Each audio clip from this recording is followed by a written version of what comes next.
Sejam bem-vindos à Feira do Empreendedor, realizada pelo Sebrae de São Paulo. Sua presença aqui é a prova de sua confiança e esperança em você e no Brasil. Governos não fazem o futuro de ninguém.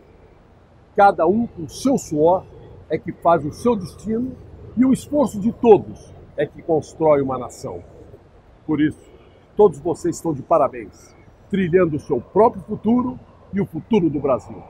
Muito sucesso e aproveitem o máximo. Esta feira é para vocês.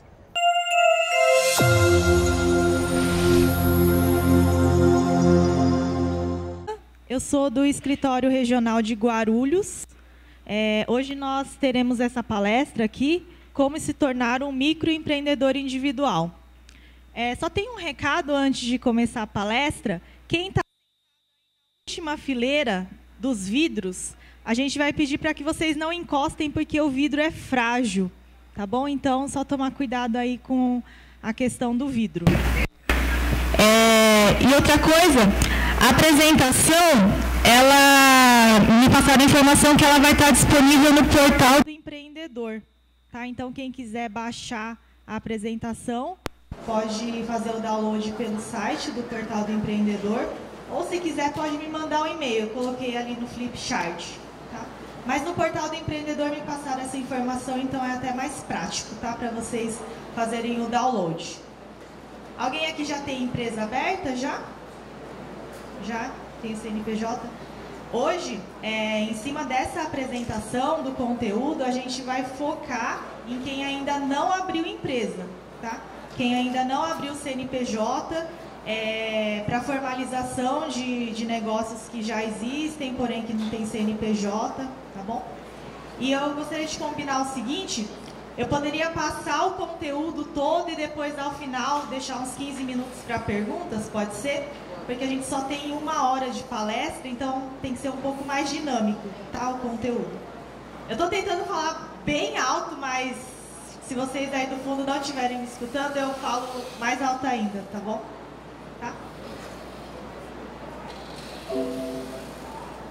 Bom, qual será o nosso objetivo hoje? Apresentar os principais aspectos, ou seja, o que é o MEI, quais são as obrigações, quais são os direitos, o que tem que pagar, o que não tem, tá? Então, hoje o nosso objetivo é falar sobre o microempreendedor individual. Então, nós vamos falar sobre as condições para ser microempreendedor individual, quais são as atividades admitidas, qual é a tributação e a contabilidade, quais são os benefícios de ser MEI, a regularização da empresa, quais são as obrigações comuns e fiscais, o que é cessão de mão de obra, sobre contratação de empregado e a saída do regime. Tá? Então, hoje nós abordaremos tudo isso. O MEI, o microempreendedor individual, ele foi criado através dessa lei complementar 128 de 2008 e ela instituiu, né, o microempreendedor individual. E o que é o MEI? O MEI é um empresário individual, como o próprio nome diz, é sem sócio. Então vocês não podem ter sócios, vocês são os únicos donos do negócio. E que tem a receita bruta anual de R$60 mil durante o ano, né? Ou um faturamento médio de R$5 mil por mês. Então vamos deixar bem claro a nomenclatura. O que significa faturamento? Faturamento é a receita bruta, ou seja, é o valor todo que vocês vão receber, seja ele em dinheiro, em cartão, boleto, transferência, se emitiu ou não nota fiscal. Então, por isso a importância de vocês fazerem um controle financeiro, para saber quanto de dinheiro que está entrando, justamente para que vocês estejam dentro aqui do que a lei manda. Tá? R$60 mil no ano, ou um faturamento médio por mês de R$5 mil. Isso não significa que vocês todo mês precisam faturar os R$5 mil. De repente faturou 6 mil no mês, faturou 4 mil no outro, faturou 3.500 no outro. Isso não importa o faturamento mensal. O importante é que no final do ano, até dia 31 de dezembro, a empresa de vocês não tenha ultrapassado esse valor de R$60 mil. Tá bom? E o microempreendedor individual, ele é optante pelo Simples Nacional e pelo CIMEI. Então, o Simples Nacional, o CIMEI, ele é uma forma de tributação, não é o tipo da empresa. A categoria de empresa é o microempreendedor individual. A forma de pagamento de impostos é o Simples Nacional, ou seja, são todos os impostos no único boleto. Tá? Quais são as condições para ser um microempreendedor individual? Primeiro, vocês têm que ter aquele faturamento anual aí de R$60 mil. Vocês podem exercer somente atividades que são permitidas, mas daqui a pouco a gente vai falar sobre essas atividades, tá bom? Vocês não podem participar de outra empresa, seja como titular, como sócio ou como administrador. Vocês têm que possuir apenas um único estabelecimento, ou seja, uma empresa microempreendedor individual não tem filial. Podem ter no máximo um empregado registrado, ganhando ou salário mínimo ou piso da categoria. Porém, se vocês não precisarem de empregado, não é obrigado a ter um funcionário, tá? Se sozinho der para trabalhar, ok. Agora, se precisar de funcionário, é no máximo um funcionário, tá?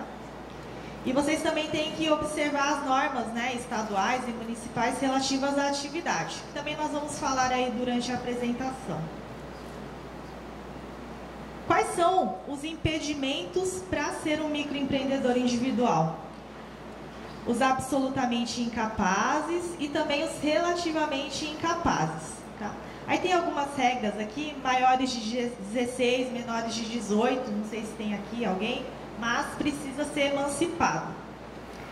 Chefes do Poder Executivo Nacional, Estadual ou Municipal. Pensionista e servidor público federal também não pode ser microempreendedor individual.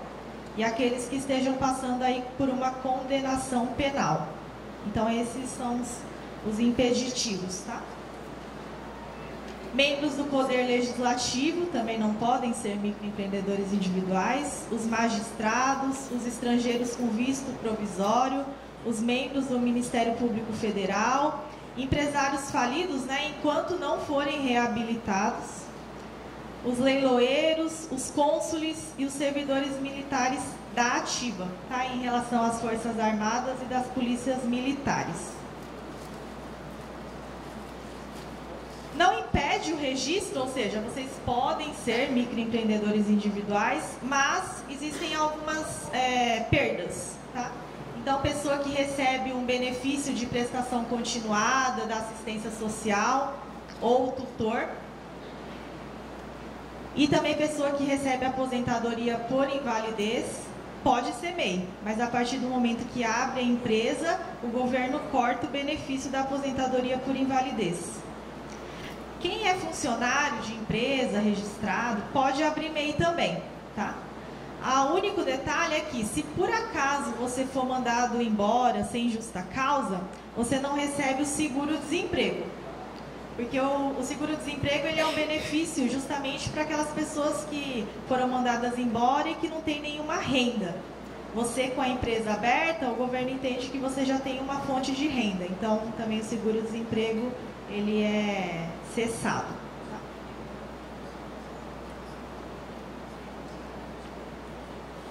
Pessoa que recebe o auxílio doença, então pode até ser formalizada, mas no mês que formalizou também perde o benefício. E pessoas que recebem o Bolsa Família, tá? Existe aqui uma observação que se você abre o microempreendedor individual, não quer dizer que o governo vá cortar o seu benefício do Bolsa Família, tá? Existem algumas regras aqui, então, por exemplo, se não houver um aumento na renda familiar acima do limite do programa, você continua recebendo o benefício. Agora, se aumentar, aí sim, aí vai para uma atualização cadastral e aí o governo também corta essa assistência. O MEI, ele não pode ser contratado com o objetivo nem de descumprir, aqui está errado, desculpa, tá? Mas é as normas municipais. E também fragilizar a legislação trabalhista. Então a gente vai falar sobre alguns cuidados que vocês precisam se atentar no momento que decidirem abrir uma empresa como MEI. Bom, sobre as atividades admitidas, comércio em geral. Então, assim, você vai comprar um produto para revender, comércio de roupa, de sapato, de cosméticos, de artigos para o lar, enfim. Comércios em geral são admitidos, podem ser MEI. Indústrias também são raras as exceções. Então, indústria é o quê? Você compra a matéria-prima e transforma em produto final. Então, indústria pode ser uma indústria de roupas, uma indústria de calçados, uma indústria de bolos. Tudo você compra uma matéria-prima, faz uma produção, uma transformação que vira produto final. Então, indústrias também. Agora, serviços. Existe até um ponto mais polêmico em relação ao microempreendedor individual, que a lei não permite ser MEI aquelas pessoas que prestam serviços de natureza intelectual. E aí, eu vou explicar de forma bem resumida essa questão da prestação de serviço intelectual. Normalmente é aquela profissão que vocês precisam se cadastrar num registro específico, como arquitetos, advogados, até mesmo fisioterapeutas, massoterapeutas, podólogos, psicólogos, terapeutas. Então, todas essas atividades, elas são consideradas intelectuais e não pode ser MEI. Agora, se você, que é prestador de serviço, está em dúvida, será que a prestação de serviço que eu quero oferecer é ou não intelectual, ou pode ou não ser MEI? Eu vou sugerir que você entre no site do Portal do Empreendedor. É www.portaldoempreendedor.gov.br. Lá existe um link, atividades permitidas, e eles estão separados em ordem alfabética.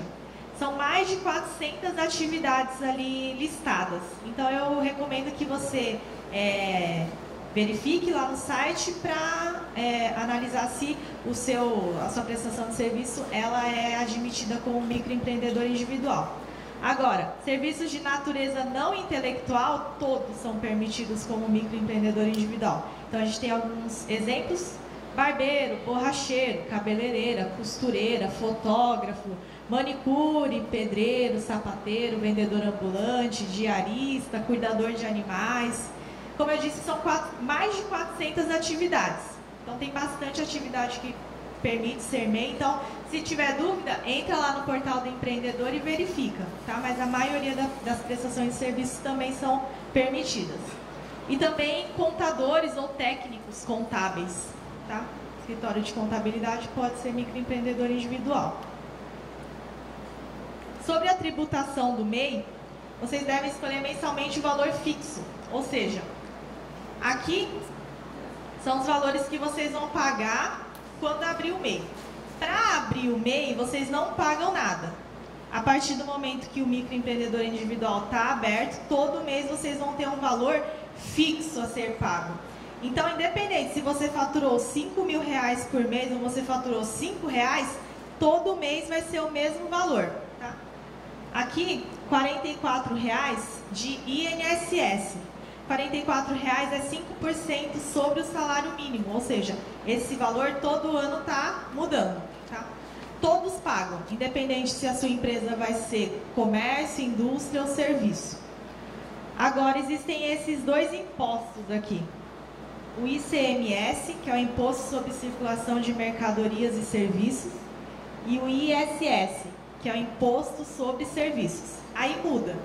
Se você é comércio ou indústria, além dos R$44 que você vai pagar de INSS, você vai pagar mais R$1 desse imposto, ICMS, tá? Se você é indústria ou comércio. E aí existe também um detalhe aqui: se você presta serviço de transporte intermunicipal ou interestadual. Então, se você presta serviço de transporte fora do município ou fora do estado, você vai pagar também aqui R$1 de ICMS. Agora, se você só é prestador de serviço, você vai pagar R$44 de INSS e mais R$5 de ISS. Agora, por exemplo, eu faço bolos. Então, eu compro lá a farinha, o leite, o ovo e eu transformo em bolo. Então, eu sou indústria, né? Quando o meu bolo fica pronto, eu vou lá e vendo para um buffet, por exemplo. Então, eu sou comércio. E, além disso, eu ainda presto serviços para esse buffet.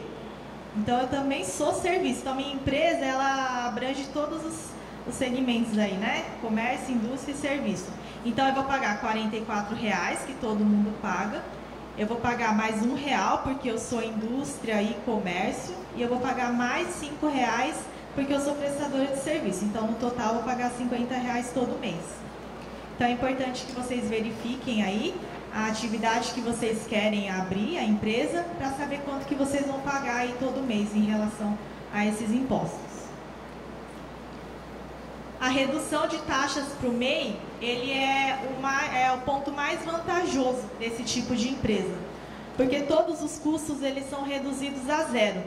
Então, para abrir, para fazer inscrição, registro, funcionamento, alvará, licença, cadastro, alterações e baixa, que é o que eu espero que não aconteça com ninguém, mas assim, tudo é gratuito, vocês não pagam nada, tá? Aí demais valores, né, referente a taxas, contribuições, enfim, aí depende de cada segmento, mas o grosso aqui, que é a questão aí da abertura, da burocracia, ela é reduzida a zero, vocês não pagam nada, tá? Outro detalhe que é a vantagem de ser microempreendedor individual é que vocês não precisam de contador. Então, vocês abrem a empresa, vocês que vão emitir aí o boleto para ser pago todo mês, não vai precisar preencher livro caixa, livro razão, calcular impostos. Então, é uma forma aí de tributação muito simplificada do microempreendedor individual, tá? Aqui existem algumas observações, por exemplo, a vigilância sanitária. Então, ela não pode cobrar taxa ou outros valores relativos à fiscalização, porém, a vigilância sanitária ela não é aplicável a todo tipo de negócio. Então, se você trabalha com alimentação, com cosmético, com alguns segmentos aí de cuidado com a saúde, aí realmente incide essa presença da vigilância sanitária. Mas, em alguns outros segmentos, a vigilância sanitária não é necessária, ela não é cabível. Cobrança de associação, oferta de serviços privados, né? Então, aí é uma observação que eu gostaria de fazer com vocês. Por quê? Pode ser que quando vocês acabaram de abrir o microempreendedor individual, acabou de sair o CNPJ, já chegue um boleto para vocês lá por correio.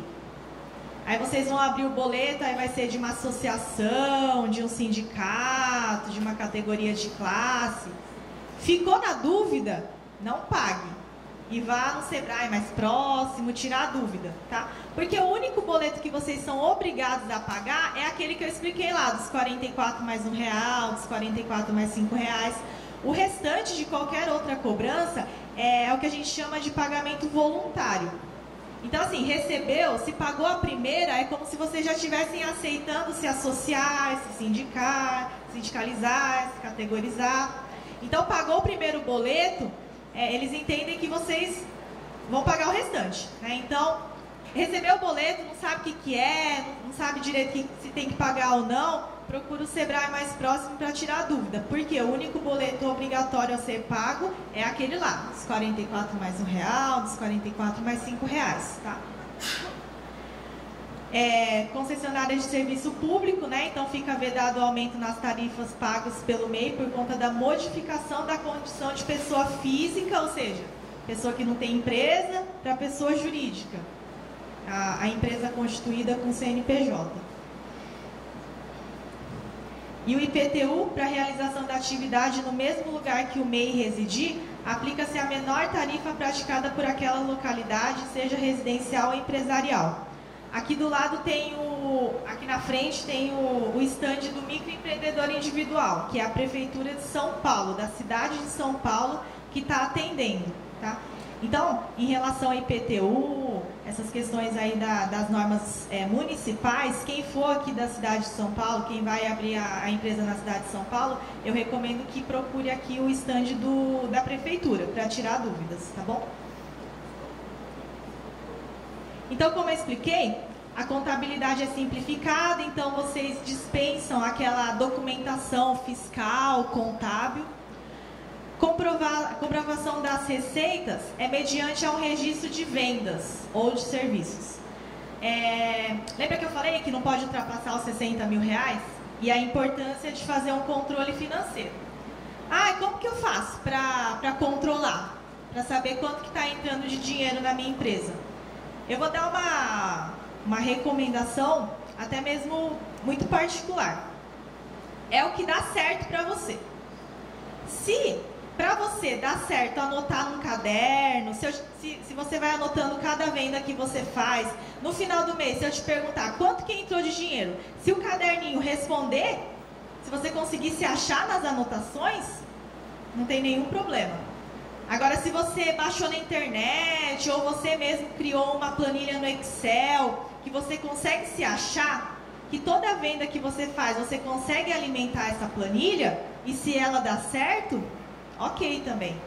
Se você descobrir um aplicativo que baixa no celular, que fica muito mais fácil, toda venda que você faz, todo serviço que você presta, independente se for de R$1 ou de R$1.000, você consegue colocar ali um registro, ok também, tá? É o que funciona para vocês. O importante é que no final, lá no dia 31 de dezembro, vocês consigam somar o que foi recebido, né? O que foi faturado todo mês, desde o mês de janeiro, tá?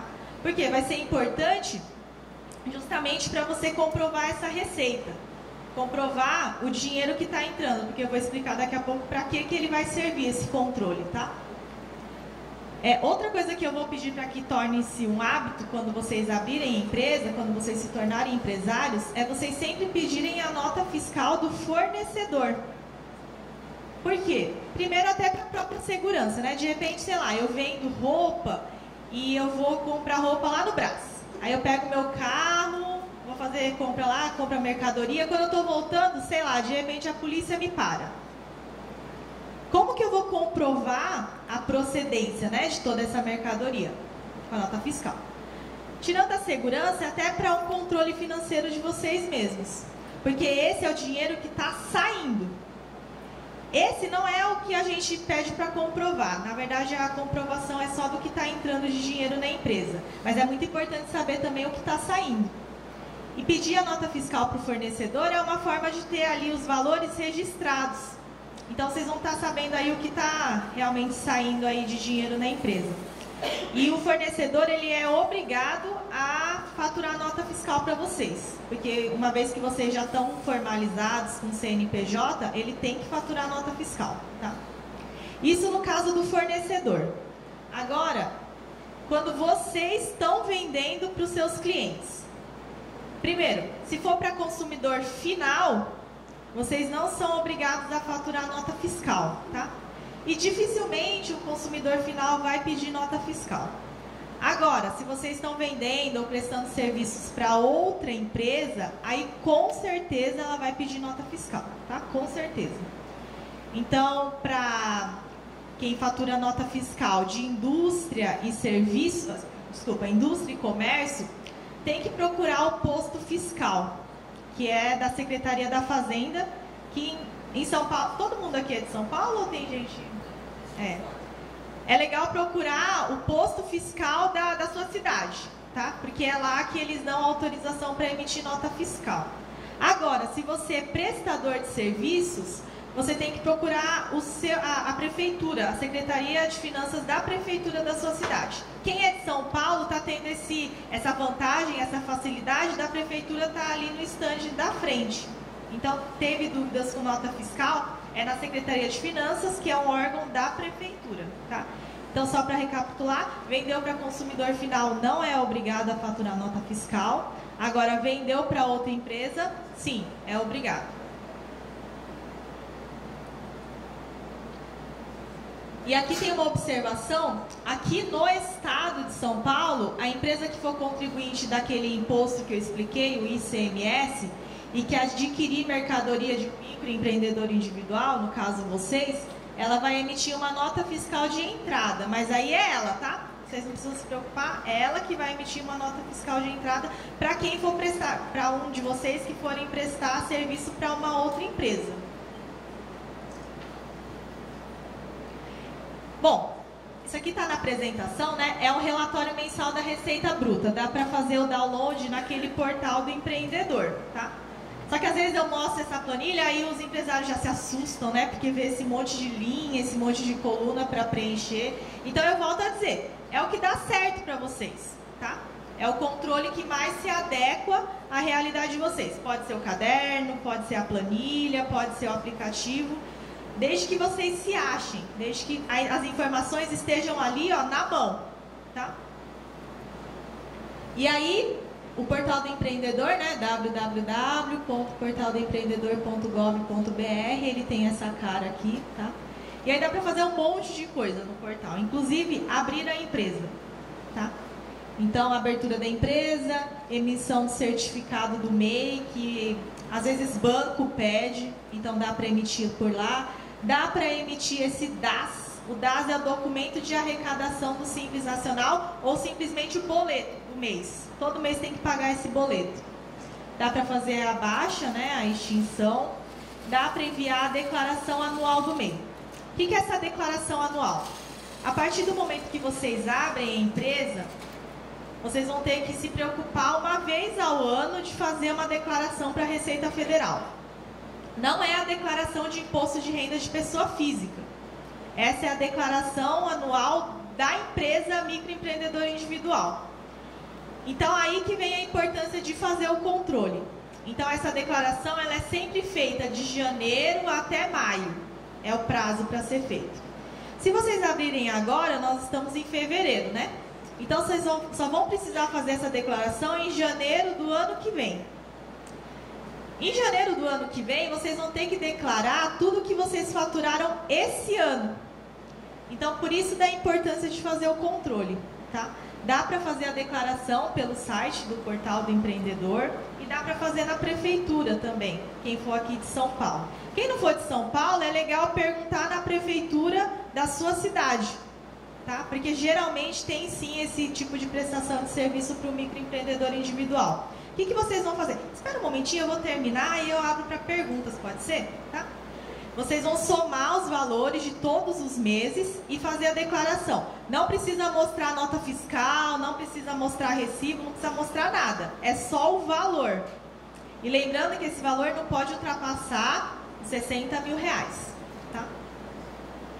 E dá para fazer algumas alterações aqui, como o endereço da empresa, do empresário. Dá para alterar a atividade, o capital social, o e-mail, RG, telefone. E também dá para fazer o download dessa apresentação, tá? Nesse portal. Quem for abrir empresa pelo site vai precisar ter um código de acesso do Simples Nacional, tá? E como que vocês obtêm esse código? Vocês precisam colocar ou o número do recibo da declaração de imposto de renda de pessoa física, para quem declara imposto de renda, ou para quem é isento, vai colocar o número do título de eleitor, tá? Agora, uma dica. Quem é aqui da cidade de São Paulo, pode fazer ali já, na prefeitura, não precisa entrar no site. O que eu sempre acabo verificando nos atendimentos? Tem gente que começa a fazer pelo site e o site trava, ele não tem certeza se abriu mesmo a empresa ou não, e para no meio do caminho porque não sabe que passo dar em seguida. Então, assim, eu sempre recomendo que, se tem essa facilidade da prefeitura, aproveitem, eles estão fazendo de graça mesmo, tá? Hoje é o último dia, né? Mas quem tiver aí com esses documentos todos aí, eles estão fazendo aqui no stand da frente, que é o RG, o CPF, e se você declara imposto de renda, você tem que ter o número do recibo do imposto de renda, ou se você é isento, você tem que estar aí com o número do título de eleitor. Tá? Quais são os benefícios de ser MEI? Primeiro que vocês podem fazer a abertura gratuita e pela internet, né? Ou também pela prefeitura aí. Vocês dispensam contador, tá? A única obrigação que vocês têm é de saber quanto que vocês estão faturando. Essa é uma obrigação. Então, meio que vocês vão ser os contadores das próprias empresas de vocês, tá? Em relação ao faturamento, quanto que está entrando de dinheiro na empresa. Vocês vão ter o CNPJ, então vão poder emitir nota fiscal para empresas e para o governo. Então, se de repente a prefeitura aqui de São Paulo ou o estado de São Paulo abrir uma licitação e a empresa de vocês atender os requisitos desse edital, dessa licitação, vocês podem participar, porque vocês são uma empresa como outra qualquer. CNPJ, licença de funcionamento, é como uma empresa qualquer, tá? Vocês vão ter também segurança para desenvolver o negócio, né? Então, quem trabalha na informalidade está vendo todos os benefícios aí de formalizar a empresa, de trabalhar com mais tranquilidade, de exercer a sua função dentro da lei, né? Dentro do que manda a lei. E também vocês vão poder comprovar renda. Então, vão poder financiar compras, ter acesso a crédito, serviço bancário. Tem empresários que me contam que às vezes vão fazer compra no fornecedor e ele, de repente, não libera uma quantidade porque não tem CNPJ aberto. Ou às vezes não faz um prazo de pagamento melhor porque não tem CNPJ aberto. Então, o MEI é uma grande vantagem em relação a isso. E em relação ao serviço bancário, não é obrigado a abrir conta no nome da empresa, se vocês quiserem ficar sem a conta. O que tem que tomar cuidado muitas vezes é que, de repente, algum cliente ele só faz depósito ou transferência numa conta empresarial. Aí já vocês precisam verificar em relação a isso. Mas que não é obrigado. Tem um CNPJ, ok, mas não precisa abrir uma conta só para essa empresa. Tá? Sobre os benefícios previdenciários. Lembra daqueles R$44 de INSS?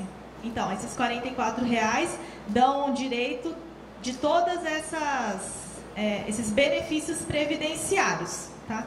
Então, salário maternidade para as mulheres e para todos, auxílio doença, aposentadoria por invalidez, aposentadoria por idade, pensão por morte e auxílio reclusão.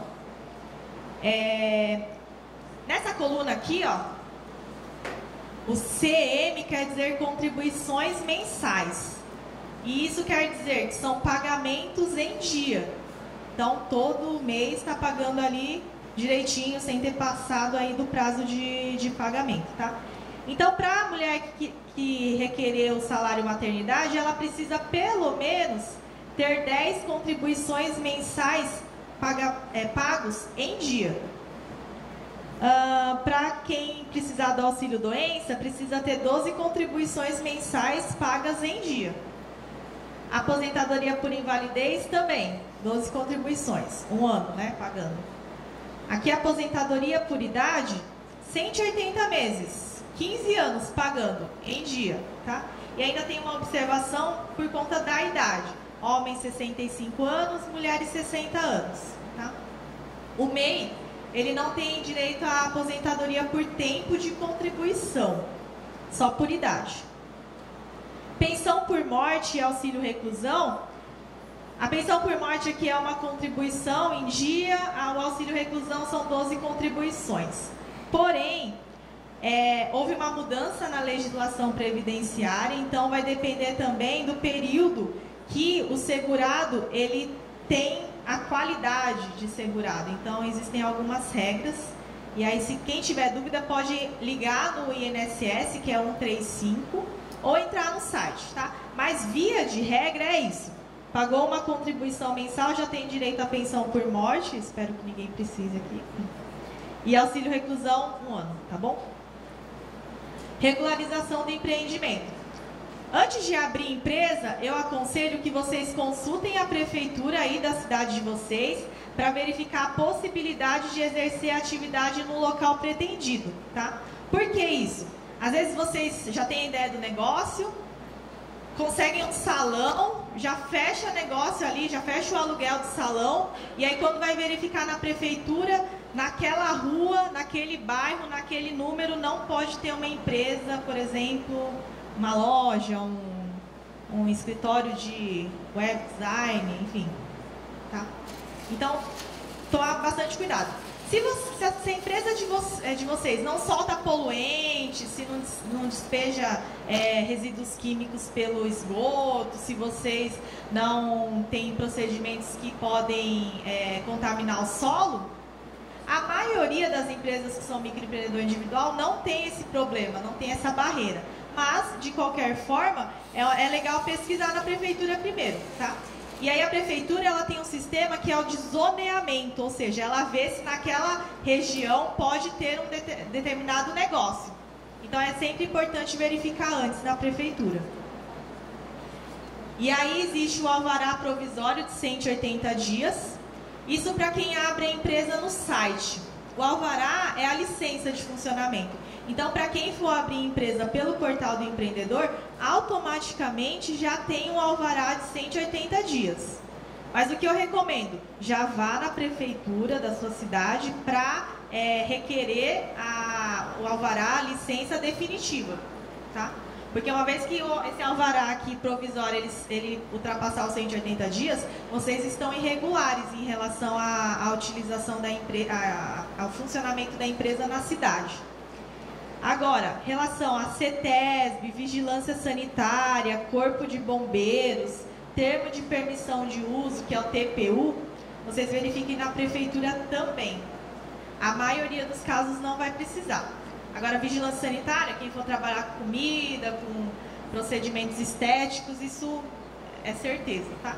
Agora, a questão de CETESB, Corpo de Bombeiros, na maioria dos casos não vai precisar, mas é sempre bom verificar na prefeitura.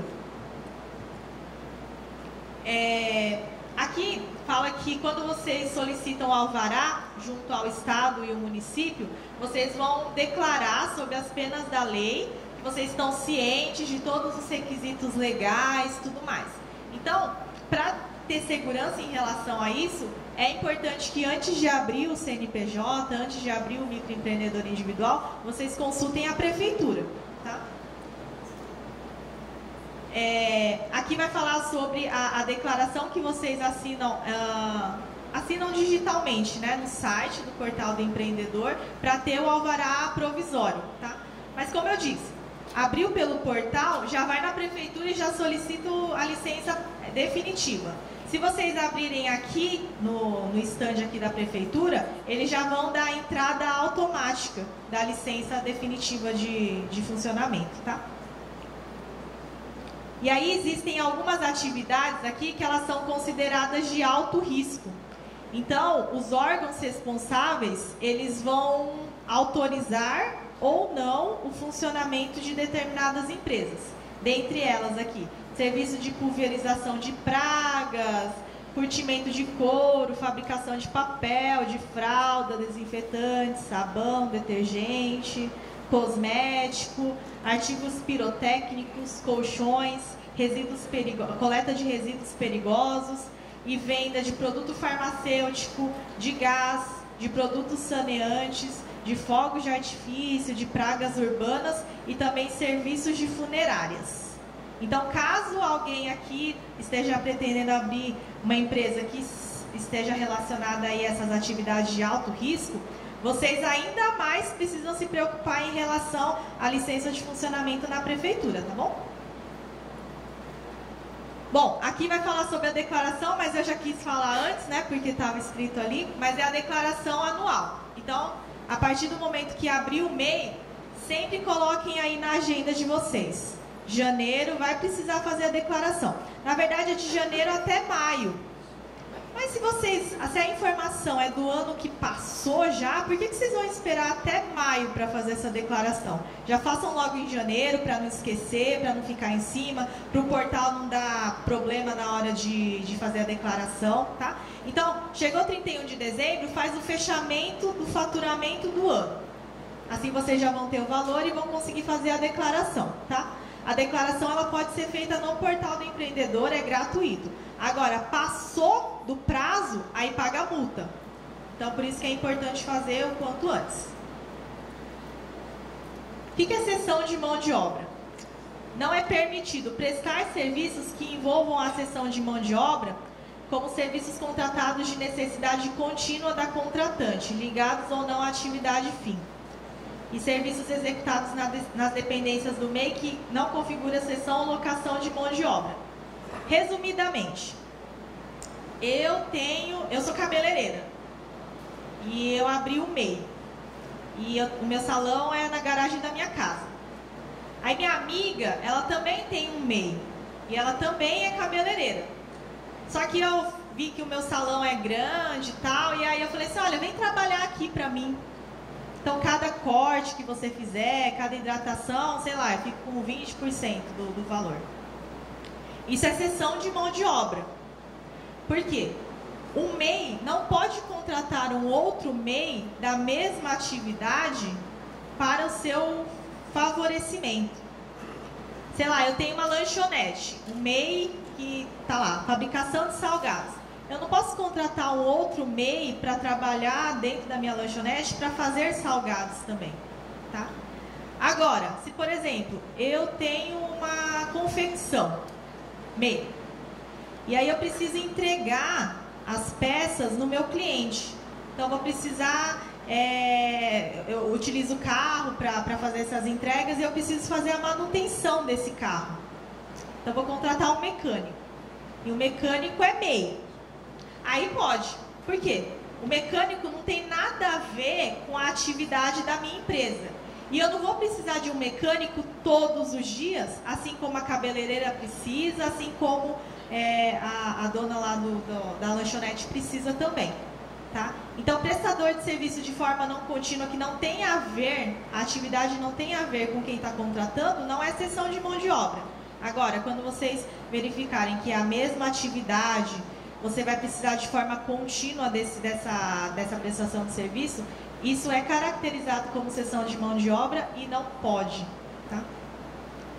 Obrigação do tomador de serviço. Então, a empresa que contratar vocês para prestação de serviço de hidráulica, eletricidade, pintura, alvenaria, carpintaria e manutenção ou reparação de veículos, não sei se alguém quer abrir empresa em relação a essas atividades, a empresa que contratar vocês vai precisar recolher a CPP, que é a contribuição previdenciária patronal de 20% sobre o valor bruto da nota fiscal que vocês emitirem para essa empresa, tá? Mas aí é ela, tá? Ela que vai recolher esses 20% dessa contribuição patronal. Alguém aqui vai precisar contratar empregado? Bom. Vocês não são obrigados a contratar um contador, né? Já falei no início. Mas o que a gente recomenda é que, se precisar contratar funcionário, é bom contratar um contador, né? Aí eu vou te explicar o porquê. Você vai precisar fazer a folha de pagamento do funcionário. Você vai precisar calcular férias, 13º, FGTS, INSS. E às vezes o tempo que você vai precisar para fazer uma folha de pagamentos, você está perdendo o cliente está lá no balcão, o cliente marcou um horário, você vai precisar entregar no cliente. E assim, eu não sou contadora, então se você me der uma folha de pagamentos para fazer, fica perdida. E a maioria dos microempreendedores individuais não faz parte do dia a dia fazer uma folha de pagamentos, tá? Então o que a gente recomenda? Não é obrigado, mas é uma sugestão. Contratar um contador, mas só para fazer a folha de pagamento. Se ele quiser, o resto da empresa, vocês podem dizer que vocês conseguem fazer sozinhos, não precisa da ajuda dele. Agora a parte de folha de pagamentos, aí seria aconselhável, tá? Não é obrigatório, mas por todas essas razões aí, né, que eu expliquei, se vocês não contratam o contador, acaba acontecendo que o barato sai caro, né? Vocês estão economizando por um lado, mas estão perdendo de outro, tá bom? Quando vocês saem do regime? Quando vocês precisam de mais de um funcionário, quando vocês faturam mais que 60 mil reais, ou quando vocês precisam de um sócio. Isso não significa que tenha que esperar as 3 coisas acontecerem ao mesmo tempo. Basta uma delas acontecer, já deixa de ser MEI, tá? Mas o ponto mais crítico aqui, talvez, na experiência que eu tenho nas palestras, é a parte do faturamento. Nossa, estourei 60 mil, né? Faturei mais 60 mil. O que acontece? Deixa de ser MEI, não é mais microempreendedor individual, vai passar para uma outra categoria de empresa, que é a microempresa. Já viram o nome da empresa, tracinho ME? Essa é a microempresa. Já é um tipo de empresa completamente diferente do MEI, vai precisar de contador e já não é mais aquele valor lá de 45, de 49, de 50 reais. Aí vai depender do faturamento que vocês tiverem por mês da empresa. Via de regra, 4% em cima do faturamento mensal para quem é comércio 4,5% em cima do faturamento mensal para quem é indústria, 6% sobre o faturamento mensal para quem é serviço. Faturou 15 mil? Se é comércio, 4% de 15 mil. Se é indústria, 4,5% de 5 mil. Se é serviço, 6% em cima de 5 mil. Lembrando que quando for passar para microempresa, aí é o contador. Aí não tem como fugir do contador. Tem que ter o contador. Existem dois casos em relação a ultrapassar o faturamento. Se vocês ultrapassam 20% de 60 mil, que é 72 mil, até 72 mil, vocês deixam de ser MEI. Só que vocês vão virar microempresa só na virada do ano. Então, faturou até 72 mil no dia 31 de dezembro, aí vira o ano como ME. Agora, se vocês ultrapassaram os 20% dos 60 mil, ou seja, faturaram mais que 72 mil reais, aí a coisa fica um pouco mais feia. Vocês deixam de ser MEI, vocês pagam uma multa e vocês sofrem o que é chamado de efeito retroativo. Ou seja, estourou o faturamento em agosto. Deixou de ser MEI, vai virar microempresa, só que vocês ultrapassaram esses 20%. Ou seja, vocês vão passar por um efeito retroativo. Então, agosto, julho, junho, maio, abril, março, fevereiro e janeiro eram MEI, mas ultrapassou os 20%, vai pagar todo esse período como ME. Tá? Esse é o efeito retroativo que não vale a pena. Não vale a pena. Então, volto a dizer, por isso que é importante ter o controle. Se vocês não controlam as receitas, o dinheiro que está entrando, vocês vão se dar conta que ultrapassaram esses 20% de 60 mil em, sei lá, em abril, em maio, por exemplo, vão sofrer o efeito retroativo. Vai ver lá em novembro que ultrapassou, vai sofrer o efeito retroativo. Então, por isso que é importante fazer o controle, tá? E aqui, gente, é tudo com o contador. Então, por exemplo, vocês abriram a empresa hoje, lá em outubro, por exemplo, vocês estão faturando aí, sei lá, 50 mil reais em outubro. Aí vocês, de acordo com as vendas que vocês fizeram, vocês pensam assim, olha, até dezembro vai estourar. Qual é o procedimento correto? Já procura o contador, já fala assim, olha, até dia 31 de dezembro com certeza vai estourar. Então, eu quero fazer a migração de MEI para ME, tá? Então, isso aí sempre com o contador. E aí, né, o que é ser empresário? Então, a gente dá várias dicas de gestão. Como fazer a administração, como tocar a empresa, né, da forma correta. E aí a gente fala assim para o empresário baixar a cartilha no site do Sebrae, a gente dá livro, dá folheto sobre administração, sobre gestão, mas nem sempre está com a gente, né? Então nem sempre o computador está com a gente, nem sempre aquele folhetinho que vocês pegaram está com vocês. Então eu vou dar uma dica que está na palma da mão, porque a palma da mão sempre está com a gente, né? Então vocês sempre vão se lembrar aí dessas dicas de gestão. Então, primeiro, planejar. Precisa sempre planejar. E o que vocês estão fazendo aqui é planejar. Vocês estão atrás de informações, né? Vocês estão aí se capacitando. Por quê? Planejamento é para não dar aquele famoso tiro no escuro. Então, estão aí se informando e isso é muito importante. Mas não basta apenas estar aqui, planejar. Vocês também têm que executar. Então, tem que colocar a coisa em prática. Então, todas as informações... Quem já está com a documentação, quem já sabe o que quer abrir, já vai lá na prefeitura. Quem não é daqui, já vai atrás da prefeitura da sua cidade. Já vai pesquisar o mercado, verificar cliente, concorrente. Essa é a execução. E o controle, né? Não adianta nada planejar, fazer, mas não saber, por exemplo, quanto que está faturando, quantos clientes novos entraram, quanto que eu ainda preciso atingir de meta mensal de venda. Então, tudo isso é um controle. Precisa estar tudo muito bem controlado. Vocês precisam saber na ponta da língua o que está acontecendo na empresa. Depois tem o atuar. Então, é fazer pesquisa, é fazer networking, né? Uma rede de contatos aí com outros empresários, é participar de feiras, trocar cartões, assistir palestras. Tudo isso é uma forma de atuação muito eficiente enquanto empresário. E com certeza vocês vão obter o resultado fazendo tudo isso. Tá? Então, é uma somatória de coisas que vão ajudar muito vocês, principalmente no momento que vocês estão, que querem abrir empresa, já tem ideia do negócio. A gente sempre fala para procurar o Sebrae mais próximo. Vocês podem entrar no site do Sebrae, é Sebrae SP de São Paulo.com.br, tá? Lá tem os endereços dos escritórios que estão mais próximos de vocês, tá? Então, agradeço pela atenção. Desculpa se a voz ficou fraca aí atrás. Vou abrir para perguntas, tá? Porque daqui a pouco a próxima turma vai entrar.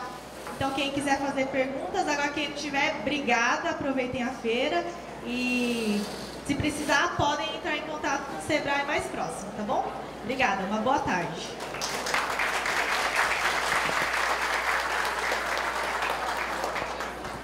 Alguém tem pergunta? Ah, tá. Vocês podem ficar aqui, eu já vou responder, pode ser?